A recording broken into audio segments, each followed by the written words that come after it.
Castro, and welcome to another video here on Jacob's Aquarium.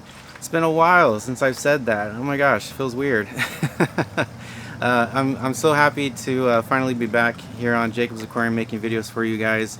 I've been absent for a little bit because as you can imagine, the nursery's been taking up a lot of my time, but I'm doing my best to get back on track and make videos for you guys on a weekly basis, or regular basis. I don't know if I can promise weekly, but just a regular basis. So I apologize for being away for so long, but I'm gonna do my best to get this channel pretty much back to where it was, where I was making videos on a regular basis for you guys. Okay, so but thank you guys so much for sticking with the channel, even though I've been absent for a little bit. And thank you for subscribing. Welcome to all the new subscribers. Thank you for watching, and thank you for liking my videos and everything. I really appreciate it. So today in this video I'm going to be talking about sword plants, and I wanted to talk about swords because they're one of my personal favorites.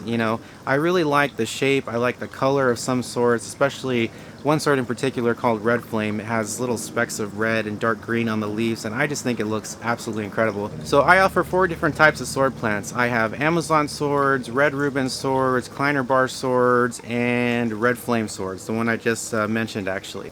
The Amazon swords in particular are, legends in the Planet Tank hobby. They've been around for a very long time, and to date, I have not spoke to somebody that doesn't or hasn't grown an Amazon sword.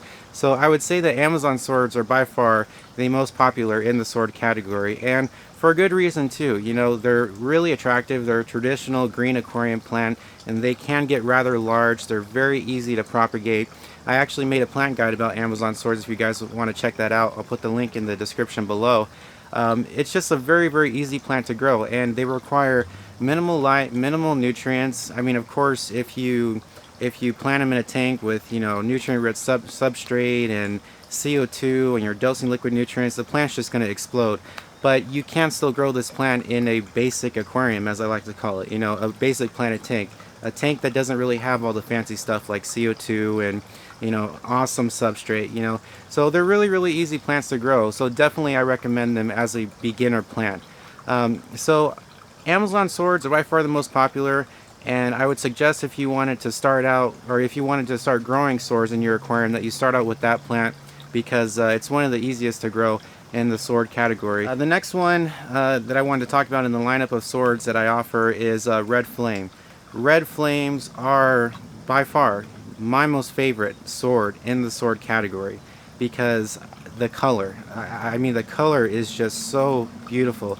It has specks of red, specks of green on the leaves, and it just looks really attractive. And just pretty much like all sword plants, it does grow rather large. And when it does grow, to its full adult size in an aquarium, if you have an aquarium large enough to let it get really big, it looks beautiful. It looks so beautiful. And it's pretty much, if I'm doing a tank with big plants, as if I'm doing a large scale Planet Tank, that would be the #1 sword that I'd have growing in there, because it's just my most favorite sword.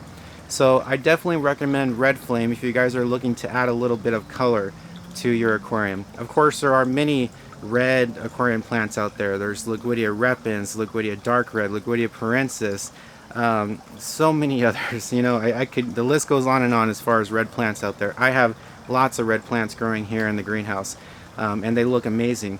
But as far as swords, Red Flame, staying true to its name, has a really great red color on it. So if you're looking to add color to your Planet Tank, definitely check out Red Flame. Alright, the next sword we're going to talk about is Kleiner bars, and this one I would say is the most attractive sword in the sword category. Every time a customer comes into the greenhouse and they take a look at my tanks and they see Kleiner bars, they're just like, wow, that's a really neat looking plant. This one I never would have imagined would sell out so quickly here at the nursery, but it has. I can barely keep up with the demand for this plant, and I can see why. I mean, just like I said, it's a very attractive sword. It has a bunch of leaves coming out. It's a sword that grows really bushy, rather than the other sword plants in the sword category.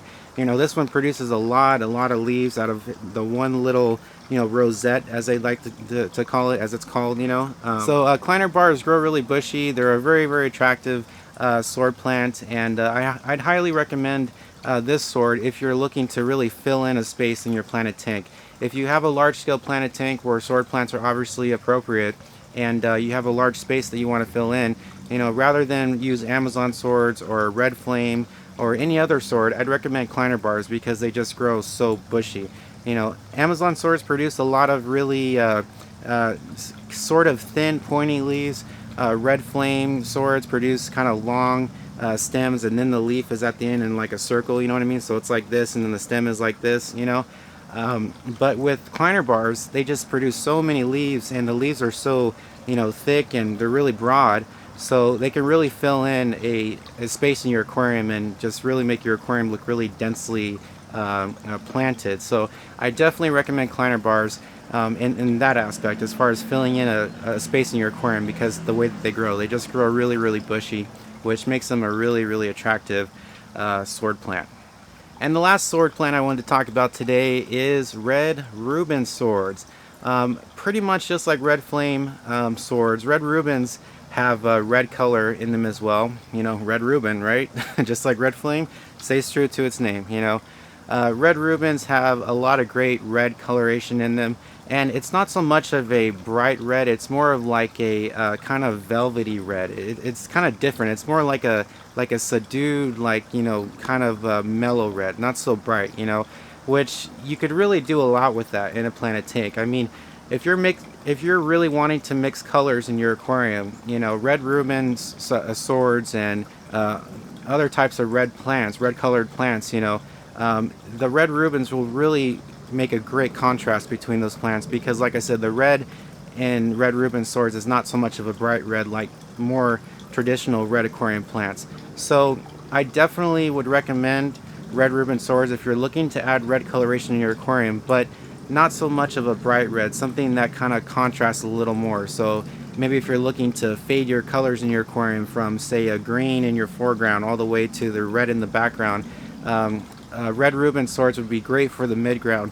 to kind of transition into that red coloration. I mean, there's so many things you can do with this sword. Maybe I'm taking it a little too far, saying that you can transition your colors. Maybe that's a little silly, but you know, you can do that. And if you're looking to really, you know, kind of be particular about, you know, the colors in your aquarium, I would say red Reuben swords would be a great plant if you're looking, you know, for some color transition, you know, because like I said, the red is not so much bright, but it's more, you know, subdued. I'd also just like to say as well that, you know, sword plants are one of the most easiest to grow out there. You know, and like I said, Amazon swords in particular are very, very simple to grow, and they're rather strong plants too. So if you want to grow plants in like a cichlid tank or a goldfish tank, I would definitely recommend sword plants, because they're very hardy, they're very strong, and they can kind of you know, put up with a little bit of abuse that, say, cichlids or goldfish can throw at them, you know, because goldfish and cichlids can be pretty mean to aquarium plants. So if you're looking for something really strong for a tank like that, I'd recommend sword plants, no question about it. So those are the 4 swords that I wanted to talk about in this video. I really